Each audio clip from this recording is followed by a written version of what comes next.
So today we're going to talk about one of my all-time favorite lenses, the Canon RF 28-70 f2.0.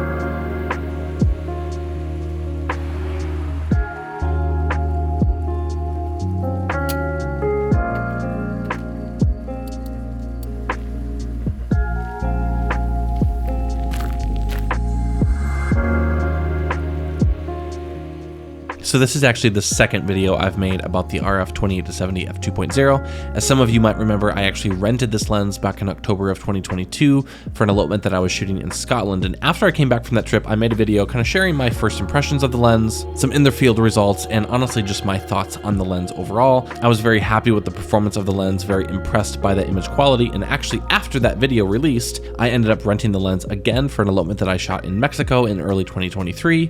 And then in March of 2023, I actually made the decision to actually buy this lens, and it's been basically on my camera ever since. So now that I've actually owned this lens for 6+ months and have used it over the course of about a year, I wanted to make another video just kind of sharing my overall thoughts on this lens and just really address this question: does this lens actually live up to the hype that I had about it in my first video? Do I still love this lens as much as I did back then? And does it actually live up to the hype that I put in the thumbnail? Is this lens actually the best lens that Canon has ever made or currently has on the market? That's what I want to cover in this video.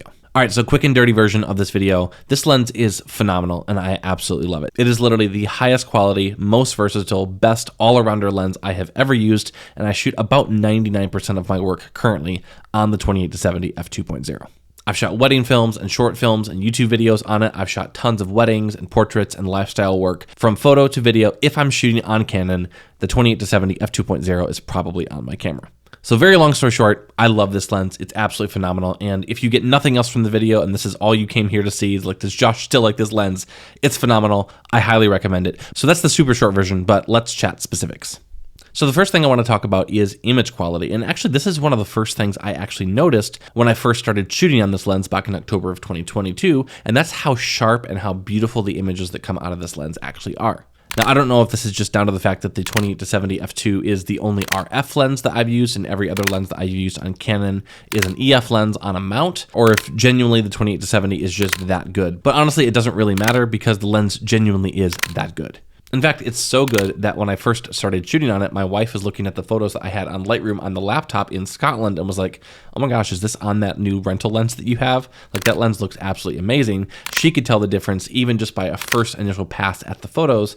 And honestly, over the past year or so of shooting on it and 6+ months of now owning it, I can honestly say without a shadow of a doubt, the image quality out of this lens is phenomenal.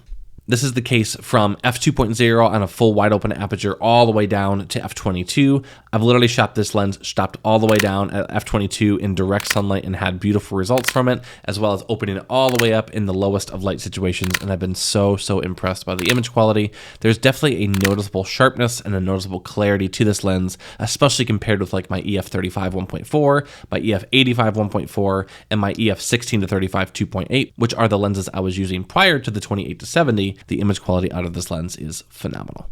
All right, moving on. Now let's talk about the aperture of this lens. And that's one of the things that initially drew me to this lens, is that it's a fixed f2.0 aperture all the way through the focal range from 28mm all the way up to 70mm. And I know this might not initially seem like a huge difference if you're moving from something like a 24-70 f2.8. Now you're moving to a 28-70 f2.0. That's only one stop difference. And like, sure, that's not a huge change, but think about it this way. That's also only one stop from f1.4, which is what you typically get on a prime lens. The fact that you have a zoom lens that can open all the way up to f2.0 through the entire focal range, and it's literally only one stop away from a dedicated prime like a 35 or a 50 or an 85, it doesn't initially seem like something that would be a huge difference just moving from a 2.8 to a 2.0, especially if you don't shoot wide open all the time. But honestly, it genuinely feels like a different type of a lens to be able to open all the way up to f2.0. It truly feels like a prime lens when you're actually shooting with it. And what's kind of funny is initially when I first got this lens, I would just kind of habitually swap over to my 35 or 85 1.4 when I got in low light situations, and I was like, I need to have an open aperture.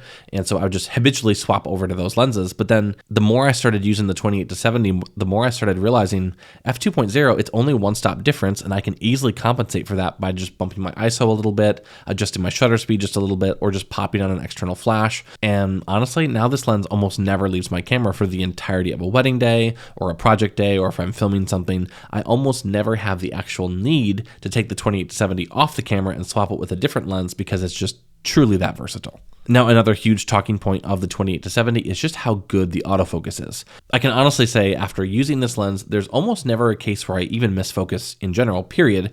But then the times that I do miss focus is almost always because of user error, because I put my focus point in the wrong spot, or I had the focus mode on a different mode, or I wasn't using the camera in the way that I needed to achieve the focus I was trying to capture. And I found this to be the case both on the photography side of things and on the video side of things. This lens is super accurate, super fast, and works phenomenally in both the photography world and the video world. Now, that being said, we should note there is some noticeable focus breathing that happens on this lens.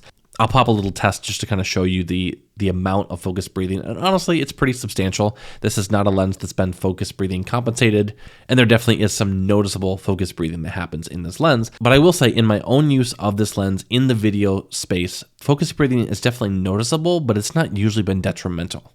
I don't know if that's just how I use this lens, the type of shots I typically take with this lens, the fact that I'm usually not racking focus from like far to close in the middle of one shot just for the types of projects that I shoot.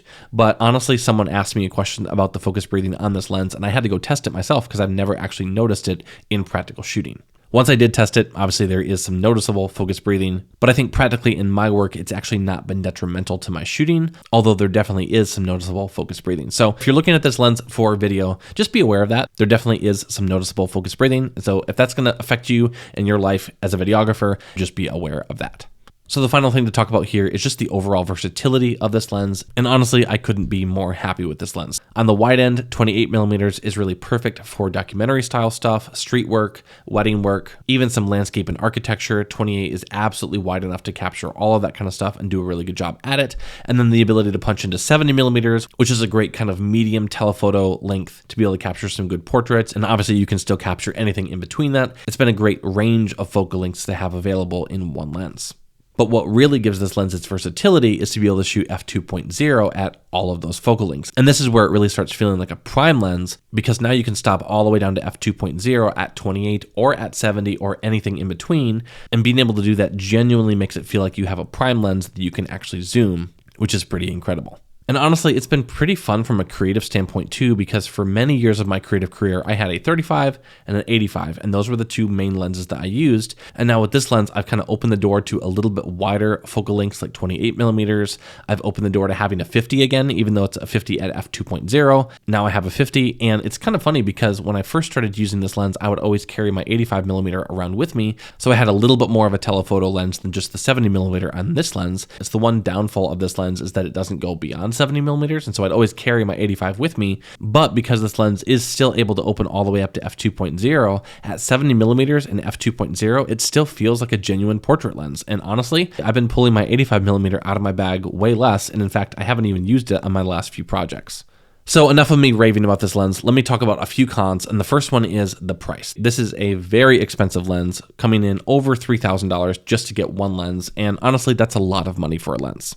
Now, I know overall RF lenses are just kind of ridiculously expensive in general, but I feel like the 28-70 is kind of in a class of its own in terms of expensiveness goes. This is a very, very expensive lens, and this is definitely not a lens that just some hobbyist amateur photographer is going to buy. This lens is really geared towards professionals who need the versatility and the quality of this lens, and in this case, you really pay for what you get. You're getting a phenomenal lens, you're getting a very versatile lens, a very high quality lens, but you're definitely paying for that quality. Another con to this lens is just how big and heavy it actually is.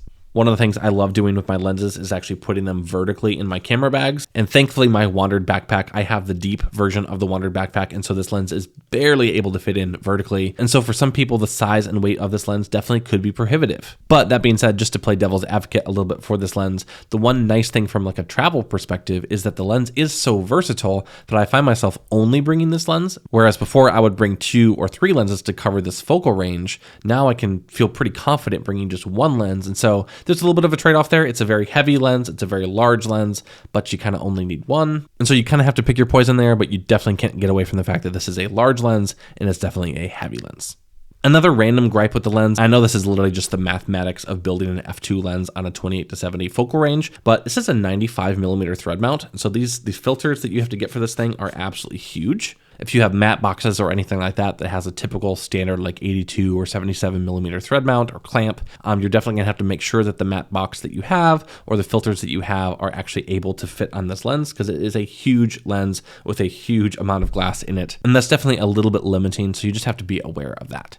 And then obviously we've mentioned focus breathing. This lens does have some noticeable focus breathing. Again, as I mentioned, I don't think it's really been detrimental to me as a creator. When I'm out filming, I haven't really noticed the focus breathing. But if the type of work that you do is something where you have a lot of rack focusing happening, you're definitely gonna wanna look at a lens that has less or no focus breathing, or check and see if your camera has focus breathing compensation. That could be a great way to get around that, but just be aware of that if you are interested in buying this lens. So is this the best lens that Canon makes? Honestly, in my personal opinion, I think it truly is. This is a phenomenal lens that I've been super happy with. It has very little compromises as a whole. And I know some haters are gonna say, well, it's only one stop off of a 24-70 f2.8, and there's obviously a huge price difference. But if you think about it this way, it's only one stop off of a 1.4, as we already mentioned. And so this lens has a very, very small one-stop compromise from prime lenses, and you're getting every single focal range at that f2.0, all the way from 28 to 70. And so I think as an all-arounder versatile lens for lifestyle work, event work, street work, wedding work, docu-style stuff, I think honestly, this is probably the best lens you can buy. You're definitely gonna pay for it. It's an expensive lens and it's a heavy lens, but if you needed one lens to shoot all of your professional work on, I think this lens is it.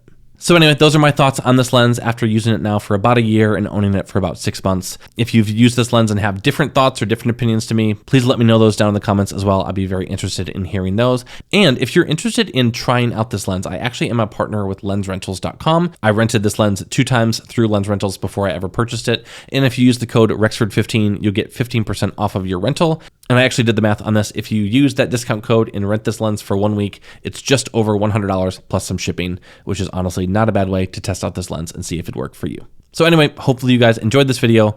I'll see you in the next one. Peace.